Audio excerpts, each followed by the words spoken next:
मित्रांनो, डोळस कुटुंब IT engineer, उच्च शिक्षित, हाय क्वालिफाईड, इंग्लंडहून परतलेलं पुण्यामध्ये राहणारं एका बाबाच्या नादी लागलं. बाबा सुद्धा साधा सुद्धा नाही, लक्षात ठेवा. एक बाबा एक बया, आणि त्या बयाला काय म्हणतात, माऊली. माऊली म्हणून त्या ओळखल्या जातात. नाव आहे वेदिका पंढरपूरकर. आणि दुसरा एक बाबा आहे दीपक खडके. खरं तर वेदिका पंढरपूरकर आणि दीपक खडके यांचा सन्मान करायला हवा. महाराष्ट्र शासनाने यांना महाराष्ट्र भूषण पुरस्कार द्यायला हवा. का द्यायला हवा हे सुद्धा मी पुढे सांगणार आहे. अत्यंत महत्त्वाचा विषय आहे, खास करून बेरोजगारांसाठी खास महत्त्वाचा विषय आहे. आता बघा, 12 वर्षे हे लोक इंग्लंडमध्ये राहिले. तिथं त्यांना 2 विकलांग मुली झाल्या. लक्षात ठेवा, त्यांच्या मुलीबद्दल 100% सहानुभूती आहे, त्याबद्दल कसलंही दुमत नाही.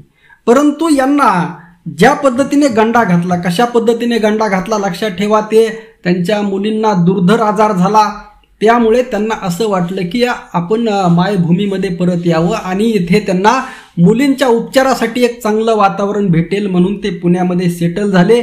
आणि इथं आल्यानंतर गोंदवलेकर भजनी मंडळामध्ये ते सामील झाले आणि भजनं करू लागले. लक्षात ठेवा, आता या भजनी मंडळामध्ये चर्चा झाली, माहिती झाली, यांच्या मुलींचा जो त्रास आहे, विकलांग आहेत याबद्दल माहिती झाली. आणि मग त्या भजनी मंडळातील एक जणाने काय केलं, दीपक खडके यांच्याकडे जाण्याचा सल्ला दिला.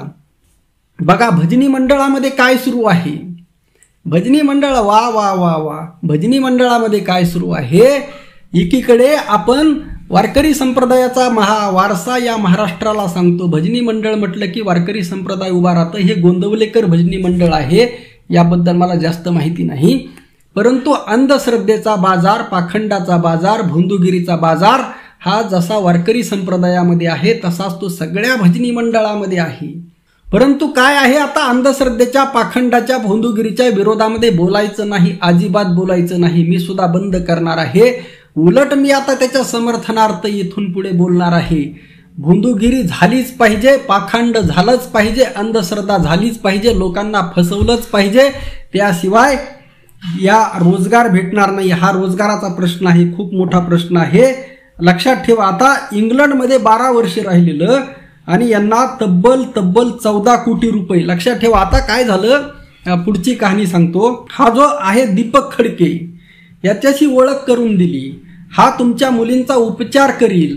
आणि त्याने आणि ती वेदिका पंढरपूरकर या दोघांनी मिळून काय केलं, त्यांना 14 कोटींना गंडा घातला. सुरुवातीला काय सांगितलं यांना, की तुमच्या मुलींना जो त्रास आहे तो दोष आहे. कशाचा दोष आहे, तुमच्याकडे जी साधन संपत्ती आहे, तुमच्या बँकेमध्ये जे पैसे आहेत, FD आहे, सोनं नाणं आहे, यामुळे या मुलींना त्रास होत आहे. आणि त्यामुळे ती सगळी संपत्ती, तो पैसा यांनी यांच्या स्वतःच्या नावावर ट्रान्सफर करून घेतला. पैसा घेतल्यानंतर सुद्धा यांचं मन भरलं नाही. मन भरेल तो बाबा कसला, पोट भरेल तो बाबा कसला, पोट भरेल ती माऊली कसली. लक्षात ठेवा, सगळं असंच आहे.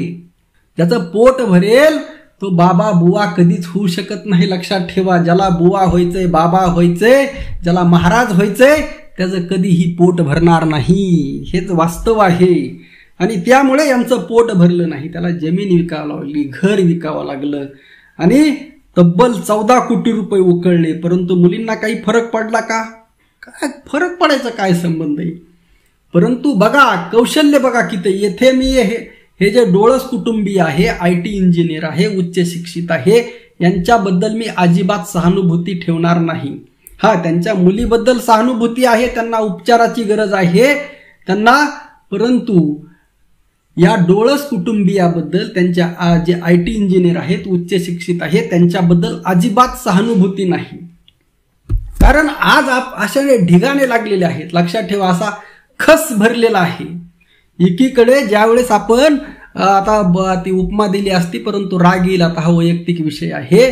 परंतु असं जसं असं मोहोळ उठतं का, तशा इतक्या प्रचंड तुम्ही इंजिनियर असा, वकील असा, डॉक्टर असा, प्राध्यापक असा, इव्हाना IAS असा, IPS असा, कोणीही असा, परंतु तुम्ही काय आहात, तुम्ही या अंधभक्तांचे, या भोंदू बाबांचे शिकार आहात, शिकार.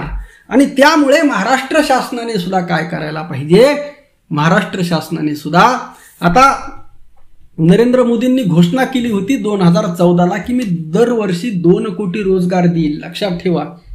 परंतु आता मोदींना तर ते शक्य झालं नाही. मग काय की निदान एक स्किल डेव्हलपमेंट प्रोग्राम सरकारने काढणं गरजेचं आहे की कशा पद्धतीने लोकांना लुटायचं, कशा पद्धतीने लोकांना फसवायचं. जास्त नाही मित्रांनो, तुम्ही ट्राय करा, 1 महिनाभर ट्राय करा, 6 महिने ट्राय करा.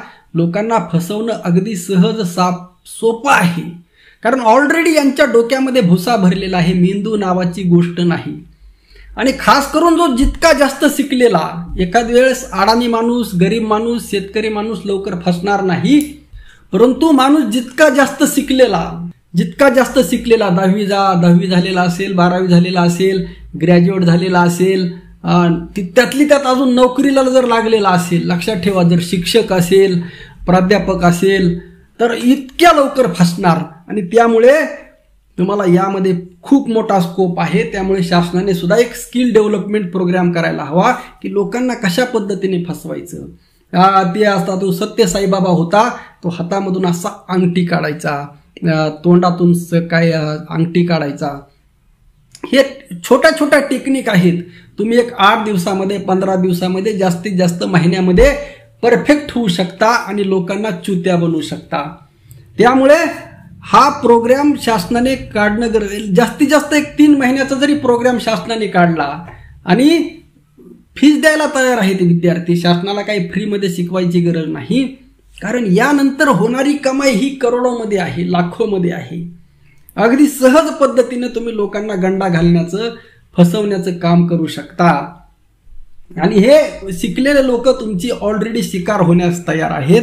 ऑलरेडी अनेकांनी त्यांना शिकार बनवलेला आहे, गुलाम बनवलेला आहे, पंगू बनवलेला आहे. आणि याच्या विरोधामध्ये लक्षात ठेवा किती पुन्हा पॉवर किती मोठी आहे. तुमच्या विरोधामध्ये जर कोणी बोललं, तुम्ही लोकांना आता त्या 14 कोटींना गंडा घातला, परंतु तरी सुद्धा त्या दीपक खडकेचे समर्थक आहेत, तरी सुद्धा त्या वेदिका पंढरपूरकरचे समर्थक आहेत, माऊली आहे, ती हजारो भक्त आहेत. त्यामुळे त्यांच्या विरोधात जर बोललात तर पुन्हा म्हणणार आम्ही जय सनातन, धर्म के खिलाफ नहीं बोलेगा कोई. धर्माच्या विरोधामध्ये तुम्ही बोलू शकत नाहीत.